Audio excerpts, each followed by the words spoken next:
Mukhtaar, I'm sure you, as a member of the advisory power team in the presidency, did you share some of the sentiments that's expressed there a few minutes ago, just expressed by Jubail Karim there, as far as the sustainability of this industry, the government still being the big brother for that sector? Do you think this transition electricity market is taking longer than necessary? Thank you very much. We need to understand that the privatization process is a journey. Everywhere it's been done in the world, the government never just privatized and completely hands off the sector. Power is a critical sector to the economic development of any nation. So since the eventual handover of the companies to private investors in 2013, November, government still has, even as it exists, government still owns shares in all the companies that have been privatized. Where every electricity sector wants to be is in a state of sustainability, where the tariff collected from consumers will pay the entire value chain, so for the distribution, the transmission, and also the generation and the gas suppliers. It's a journey to get there. It's a chicken and egg situation. Somehow, someone has to pay for the power before it's delivered, and the people generating the power also have to have the books balanced. So there's a current ongoing power sector recovery program that seeks to take the sector to financial sustainability over the next 2 to 3 years. In the gap until then, yes, government will still keep getting involved to ensure all stakeholders in the power sector are being kept afloat, to ensure they are able to meet the investments and sustain the sector. But hopefully, as we go in the short term, next few years, the tariff will be cost reflective, fully cost reflective, and that would even drive in more investment to expand the power sector. So it's a journey. The privatization is a journey. Privatization is a journey, and thank you very much for bringing that in, and I'm just picking up on that. The privatization that was done November 2013 by the Jonathan's administration was just for the discos. Now we still have a number of assets that hasn't been privatized, and we haven't seen this administration move very quickly on privatizing them. That is on one hand. Then I'm not sure back then we actually thought much about off-grid and other solutions that is currently being talked about. So within your team of the advisory power team, what are you thinking and telling the government at the very top to do, and very quickly? Thank you. So as for off-grid, the Rural Electrification Agency has the mandate to provide power to the 90 million plus Nigerians who have no access to the grid, and also the underserved areas. So there have been various initiatives that have been rolled out by the Rural Electrification Agency in collaboration with the Federal Ministry of Power, Works and Housing and other agencies to ensure the implementation of the off-grid strategy. I will speak on the energizing economies in particular, since my friend Mr. Jubril brought up initial sustainability. The energizing economies is an incentive which seeks to provide off-grid power solutions to economic clusters.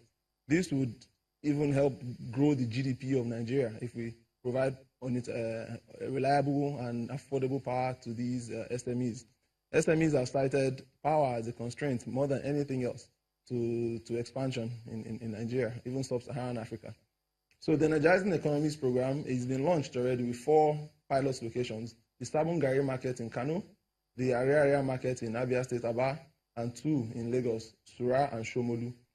In total, over 50,000 SMEs will benefit from this reliable and affordable power being implemented by the Rural Education Agency. Already in Kano, the managing director of the REA has commissioned 500 shops that are benefiting from a decentralized, standalone, high-capacity solar system in Kano.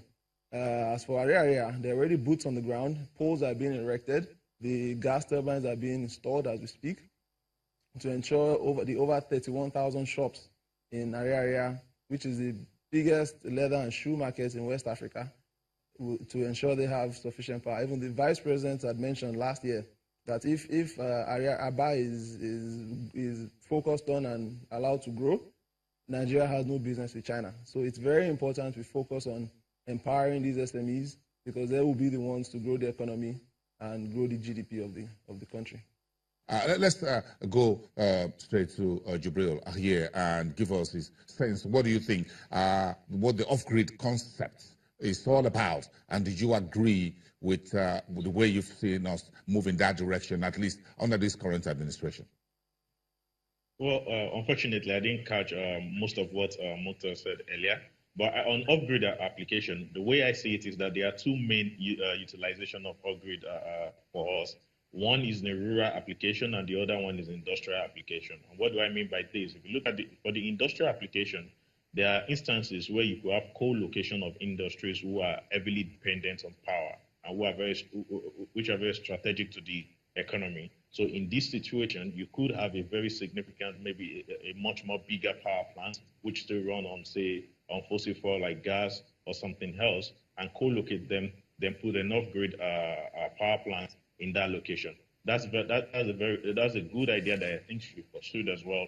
And unfortunately, that has not been the case. On the other hand, when you look at rural application, there has been some significant development in that space in terms of rural application. And this is perhaps the area where I think we can best apply renewable energy sources. I mean, in terms of solar application, if we have a collection of villages that are so remote that it will be quite expensive to connect them to the grid, it might be very reasonable to seek alternative source of power and then all these villages, put them together and provide electricity for them via some off-grid application, most importantly solar, especially in the northern part of the country.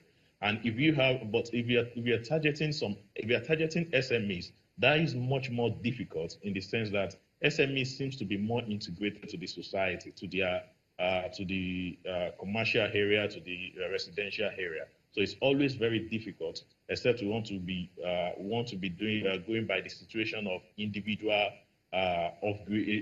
application, which is essentially powering individual SME by inverters, that are rechargeable, or the ones that are powered by solar.